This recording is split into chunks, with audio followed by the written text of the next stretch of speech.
My least favorite thing about this pandemic has been the toll it has taken on children, especially on their learning and mental health.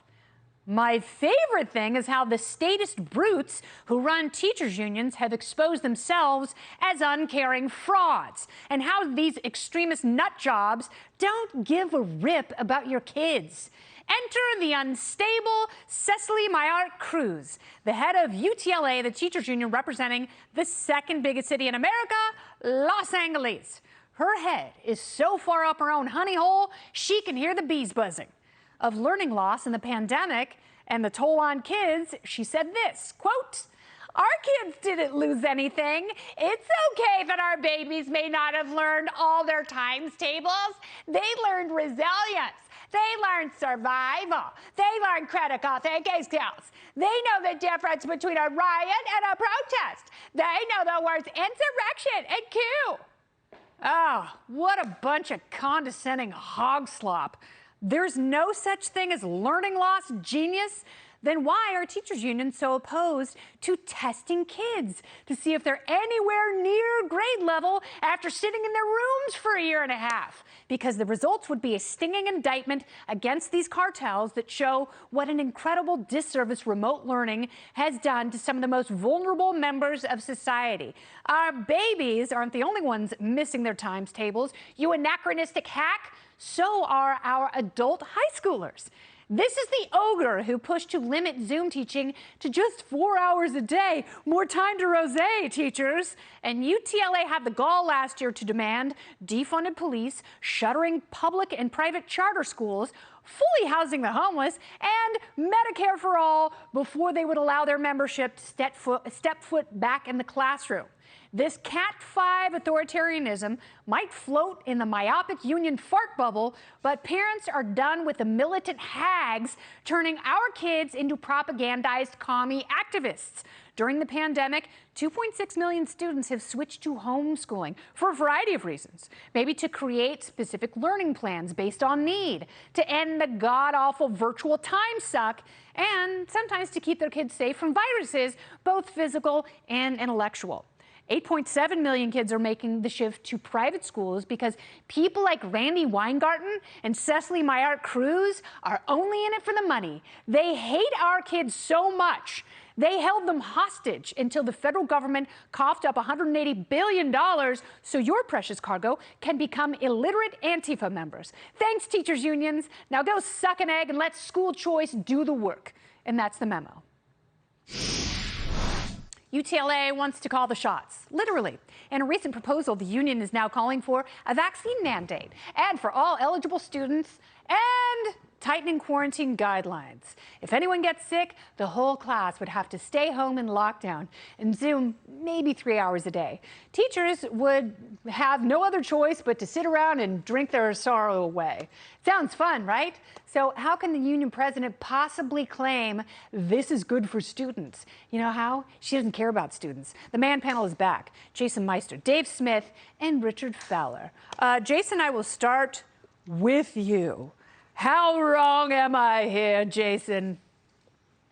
You're spot on, Kennedy. I'm sure you're surprised that I'm saying that. But no, look, if we want this nation to survive, we need to expose, crush, and destroy these teachers' unions. And I would start by defunding the teachers' unions that say that children are better off learning about racism and riots than math and reading. Like the LA one. And look, at the end of the day, they want to indoctrinate our children with things like critical race theory, the 1619 Project, other revisionist history. They want to turn our children into Marxists. And that's why since 1972, when there were about 13,000 kids being homeschooled in this country, you now have about 5.1 million. That's right. So people are waking up. Parents are waking up to this. Moderate parents, Democrats, Republicans. It's not really a political thing. I think they want to protect their children from this Marxist indoctrination. And it's interesting, Dave, because, you know, and I'm sure you're considering this with your children and their schooling. But he's absolutely right. You know, it's a choice between, man, just giving your kids education over to the people who demonize homeschooling and charter schools for a living, regardless what the outcomes are, regardless what the data is, regardless the parental satisfaction. They make it their life's work to demonize those two institutions. Is there any silver lining here? Yeah, well, okay. Well, first off, I would say I'm not exactly considering it. I mean, if you think you're going to take my kids and mask them up and teach them race essentialism in these state indoctrination camps, I mean, I won't say what I would do on national television to avoid that happening, but it would be pretty severe. But yeah, I completely agree with everything you said, that this is the greatest silver lining of all of the insanity of the COVID regime, is that the teachers unions have been completely exposed, and more people are turning towards alternatives and homeschooling. And I think that aspect is wonderful. I mean, when you see some of these videos of parents at school board meetings and how furious they are, you do see, I mean, like, parents can only be pushed so far, and thank God for that. Yeah. So yeah, there is, look, this has been completely exposed. Let's just get real, Kennedy. I mean, the risk of, if you're talking about the risk of vaccinated teachers around children, if you're not prepared to take that risk in order to educate children, then you never really cared about children to begin with. Absolutely. And that's just the reality of the situation. Yeah, you won't go into a classroom with people who are bad at catching or transmitting the virus, but you have no problem going on a cruise ship. Richard, last word. Thanks. Well, listen, first, the baseline reporting here on the article that was written by the LA Magazine is sad at best. And the reason why I say it is because anytime you attack a woman's weight, as they did in the bottom of that article, you can tell that you have a journalist that's not keen on journalism and is more keen on telling a really sad story and attacking women. I don't care what the journalist said about her weight. That's a wonderful deflection. Yeah, I'm concerned about her words and her philosophy. But that's fair. Because her words betray a horrific philosophy that belongs nowhere in education. And I'm getting ready to debate that, but I think it's important on this air that we say anytime a journalist starts attacking a woman's weight, that's unacceptable, number one. And number two, to have a conversation around what works in schools and what doesn't work in schools. And I get there's people out there that have problems with teachers unions, but it's worth pointing out, because of the fight that teachers had, is every school in this country now not only has money for a new ventilation system, but most of them have new ventilation systems because educators raised their voice and said, we can't put our kids back in schools that were built in the 1940s and the 1950s with old ventilation systems, number one. Number two, when we have this conversation around school choice, it's worth pointing out that there's teachers unions in rich suburbs, and those schools work, and there aren't charter schools there. And in urban areas where there's large Black and brown populations, there are school choice. So my question always is, when we have this conversation, why is it that schools work in rich suburbs that are public schools where there are unions, and schools in urban areas where there are unions don't work, and for some reason charter schools are the answer? Because maybe it's about making wise investments and providing wraparound services for those students, which is a question. There happen to be more failing schools in those neighborhoods, and there is more parental involvement where there are more successful schools. And the unions are doing it's their life's work to separate parents from students. And if you don't believe me, try helping a fifth grader with math. Go ahead, Dave.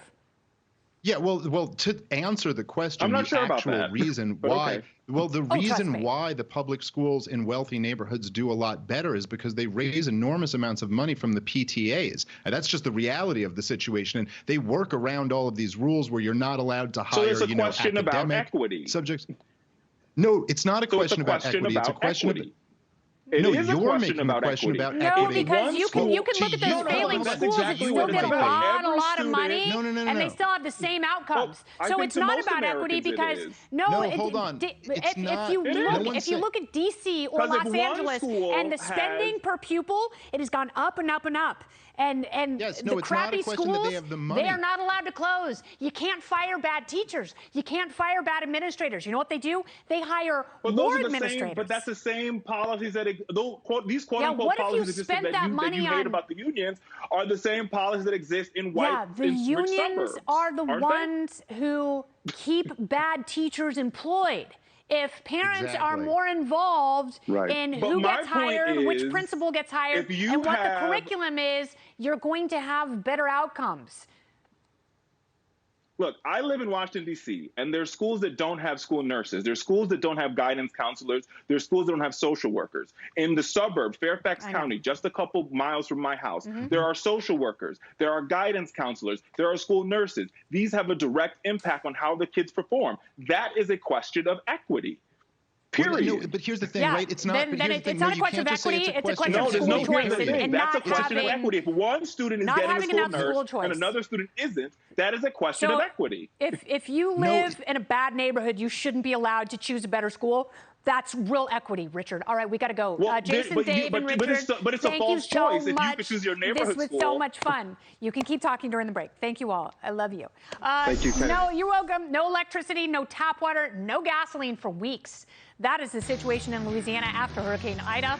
Plus, they're also dealing with deadly alligators. A live report from just outside New Orleans next.